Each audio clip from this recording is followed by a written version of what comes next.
All right, let's get right into it. There's been a pretty big shakeup in South Africa's agricultural world. A brand new veterinary council has just been put in place, and believe me, its mission is absolutely critical.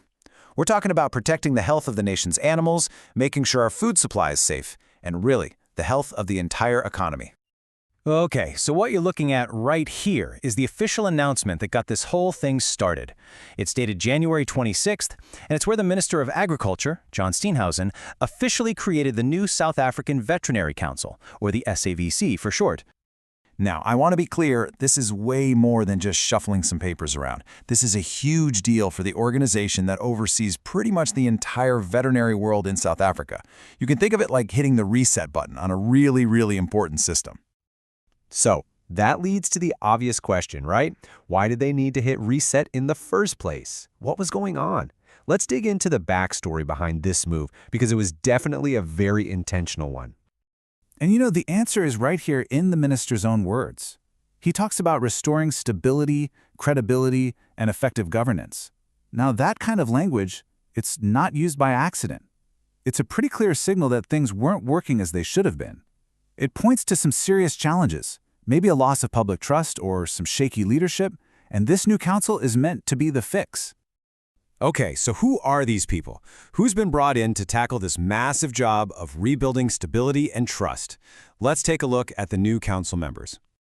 The minister really hammered this point home. These people weren't just picked out of a hat. He said the whole process was incredibly careful, focused on getting the right balance of skills and experience. The idea wasn't just to fill a few empty chairs. It was to build a team that is, and I love this phrase, fit for purpose.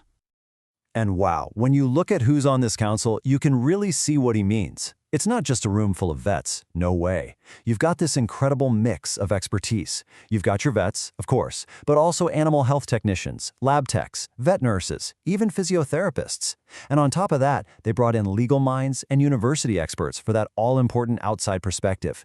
This isn't just a team, it's a full-blown, multi-skilled task force ready to take on some big challenges. So, how is it all put together? Well, it's all about balance. You've got one group, the ministerial designees, who are basically appointed by the government to keep an eye on things. But then you have another group of professionals who are actually elected by the people they work with, their peers.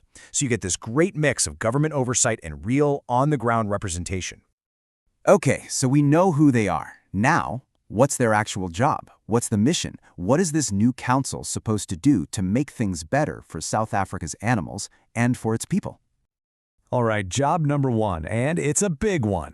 Animal health. Their main duty is to protect the health and welfare of all animals. And this is it's fundamental, especially for the country's farmers, right?